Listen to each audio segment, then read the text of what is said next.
Hey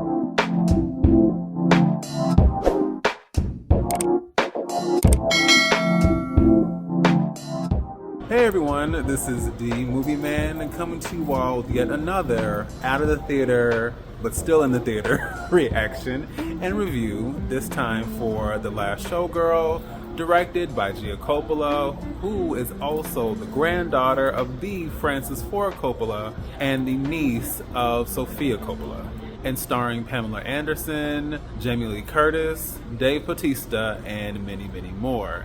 This, of course, tells the story of a woman who is quite up there in age and has to find some way to figure her life out when the life that she has built around her role as a Vegas showgirl suddenly comes to an end.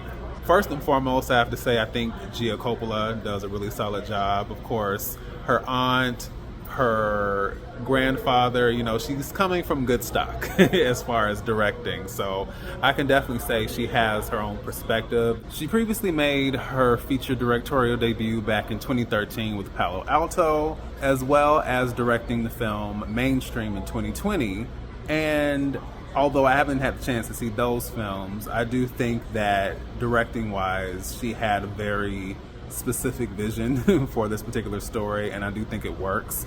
A big part of that is the fact that you have Las Vegas as a backdrop. There's something so, I don't even know if there's a word for it, but it's just there's a certain something you feel when you're there, and I feel like it's a city and an aesthetic, and it's something about that city and the casinos, the lights and all of that feels like it is stuck in time in a sense. Of course, we have modern, new casinos, new attractions, new everything, but I think what really stands out to me is the sense of nostalgia you feel when you're there.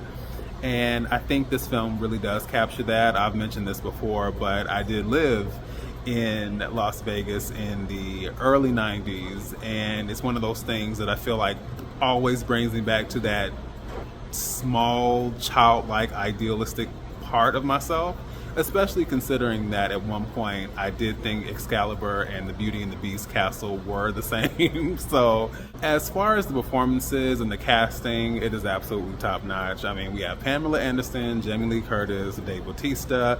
We also have Kiernan Shipka. We have Brenda Song, Billie Lourd. I mean, this is a stacked cast, and I think performance-wise, everyone is on point. When I think about Pamela Anderson, I always go back to Baywatch, and I specifically go back to the episode that was very much Phantom of the Opera coded, and as someone who obviously was introduced to Phantom of the Opera at a very young age by my grandmother, it was one of those things I also loved, and it made me really appreciate her from that standpoint. I know Baywatch was basically about good-looking women, nice-looking guys running around in bathing suits and swimming trunks. But for that reason alone, it was just a show I remember enjoying. Again, tying into that nostalgia. And so Pamela Anderson is just one of those actresses and pop icons, you might say, of the 90s that I definitely grew up seeing on television. And I have to say, given the recent conversation concerning her choosing to not wear makeup and things like that, we've seen a lot more of her now in a very different way. And it's such an interesting conversation because it's like folks talk about women being natural and, not needing makeup and all those things, and then someone does it and it's just like, oh, well, she looks sick, and, I don't know why she can't just put a little bit of, I'm like, which one is it? Can we pick a lane, please? But besides the point, I do think Pamela Anderson's performance here was really on point.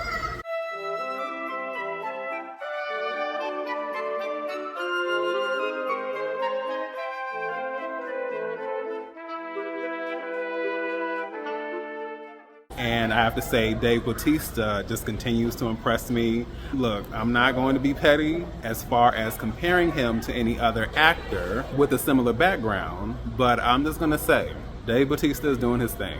And I really enjoyed his performance here as well. And I think what I enjoy most about Dave Bautista is that I always feel like I'm getting something different with each role. It doesn't feel like I'm just seeing Drax again. It doesn't feel like I'm seeing, the same old stuff. He always makes the effort to delve into a role. I just don't feel like I'm looking at the same character at all. He's always transforming, always shifting, moving, changing into the next role and the next performance. And I think he did the same thing here. I enjoyed seeing him. Jamie Lee Curtis was also on point. I'm going to be very honest. That nomination for Everything Everywhere All at Once, absolutely not. Sorry, you're not going to tell me that that was the performance that should have won her an Oscar, especially in that category. Sorry. However, what I will say, in contrast, I can definitely see why her performance here was really on point and why, you know, she was a standout here. So it's just like, it makes the Oscar win even more frustrating to me. But it's besides the point. There are some really poignant aspects of the story relating to how people see themselves. There is that piece of aging, of beauty, of a lot of those elements we saw story-wise in the substance. Of course, definitely without all the body horror and shenanigans. We don't get that here, but there are those similar elements here. This was very young adult coded. If you have seen Young Adult starring Charlize Theron, then you know that there are some definite similarities as far as getting to a certain phase in your life and how you see yourself, being emotionally stunted, being stuck in a particular place and not knowing how to move out of that, like growing older but still mentally like you are stuck in one specific place. And I loved when the film and just the story delved into that, because that can be a very dangerous thing and the ramifications of that can be very significant. And man, it makes you think about life and the type of person you want to be or don't want to be when you really get up there in age. So I have to say, from that standpoint, I appreciated what this had to say. I also think the costumes, we are talking about Las Vegas Showgirls here, okay? Rhinestones, beading, feathers, you know, a very classic aesthetic, but I enjoyed seeing that as well. And just, you know, the behind the curtain of it all. You guys know I'm good for that. Anything that deals with the behind the scenes look at how a particular world or career path, profession works, that's something I always do enjoy, and that's something I enjoyed here as well. Dipping over to the cons, I would say that given that this film is 89 minutes, and you know that I do love a relatively short runtime if I can get in and get out. However, I just think that it's too short. You know, finding that balance between a film that is way too long and way too short is very frustrating. But in this case, I feel like it has a lot to say, but the runtime isn't allowing it to say everything that needs to be said. And I just thought that was disappointing, because it's like, there's some good stuff here, like, let's go all the way there. And I'm not saying this had to be like 2 hours or over, but we could have gotten a little more time just to sit in certain moments and just to see the greater resolution or the greater effects and consequences of certain actions being made. And so when it came down to the end, it was just like, no, I'm not done. I'm not done with this. I want to learn more. I want to understand more.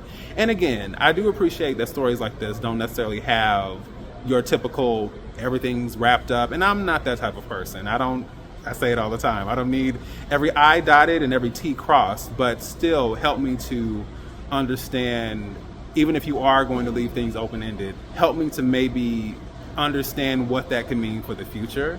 I know they're trying to point to something at the end, but it still feels somewhat unresolved, and I just needed more. So it's not really a bad thing, but it is bad in the sense that there's not enough here for me to chew on, and it's all the more frustrating because when we do get aspects of the story that you can chew on, it's solid. So just give me enough. You know, I want the whole meal, not just an appetizer.